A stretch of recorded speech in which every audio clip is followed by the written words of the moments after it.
Juillet 2014. Des milliers de pygmées entrent dans l'histoire en défilant dans les rues de Kinshasa, capitale de la République démocratique du Congo ou RDC. Cette marche est le point culminant de 4 ans d'efforts visant la reconnaissance juridique des droits des pygmées autochtones. Patrick Saïdi a travaillé avec les pygmées pour établir leurs droits, militant avec 43 organisations autochtones qui constituent la dynamique des groupes des peuples autochtones. Les peuples autochtones pygmées dans notre pays font face à plusieurs problèmes qui ont fait qu'ils soient totalement exclus dans la gestion de la chose publique. Notamment, c'est l'effet de la non-reconnaissance de leurs droits de citoyenneté comme peuple congolais.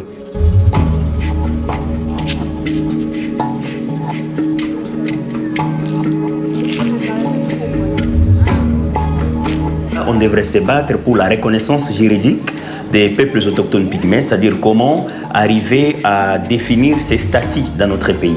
Parce qu'au départ, ce n'était pas facile de reconnaître le pygmée comme autochtone selon les instruments juridiques internationaux.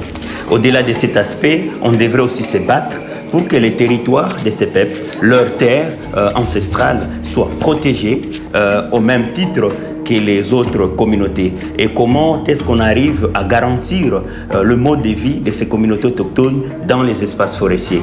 Les pourparlers ont joué un rôle clé dans la mobilisation des pygmées par la dynamique des groupes des peuples ou DGPA, les aidant dans leur lutte pour l'accès aux forêts. L'histoire dit que la terre et les peuples autochtones, ce sont les premiers habitants. Et aujourd'hui, ces communautés n'ont l'accès à la forêt est limité. Pourquoi? Il y a d'abord le gouvernement, l'État, qui concède les forêts aux exploitants industriels sans toutefois consulter les communautés qui habitaient dans ces forêts et qui vivaient de cette forêt. L'interdiction d'accès aux forêts menace leur survie. Ils vivent là-bas. C'est les marchés, notre marché, c'est la forêt. Tout ça devient là-bas. Mais comme je disais, tout est disparu, tout est parti, tout est concédé, tout est ravi. C'est vraiment grave aujourd'hui pour les communautés autochtones. Non seulement la DGPA a aidé des pygmées à protéger leurs droits, mais elle contribue désormais à préserver leurs forêts. Au lieu d'extraire du miel selon une technique traditionnelle qui risque de tuer les abeilles en détruisant les ruches, ils recourent désormais à une méthode durable. Régénérer les forêts est d'autant plus crucial qu'elles ont récemment perdu en biodiversité. Biloko ebungi na zamba wana eza ebele. Lokola banyama to bandai komona ba mitomba wana ka bana mike bakena sima ba ina mitomba. To bandai komona bankala monyo babengi le pangole. Wana ezalaki ke nango kaka bokende ki bokuta mwa nzete moko eza na trou. Soki otali okozwa yango. Mais mikolo vraiment tozokende na zamba ko tambola distance même ya 3 km. Okozwa na eloko moko te. Bama kombo wana tobikelaki nango tozomona isu te po tango bazopasa ba mabaya na zamba banzete nyonso ya minene e baby yango wana ezotungisa biso makasi elobeli pe ezate pona batamboka. L'élevage de canards est devenu une source alternative de revenus et d'alimentation. On a acheté les races améliorées, même si on a des races locales. On a pris les agronomes, des vétérinaires pour qu'ils puissent former les communautés.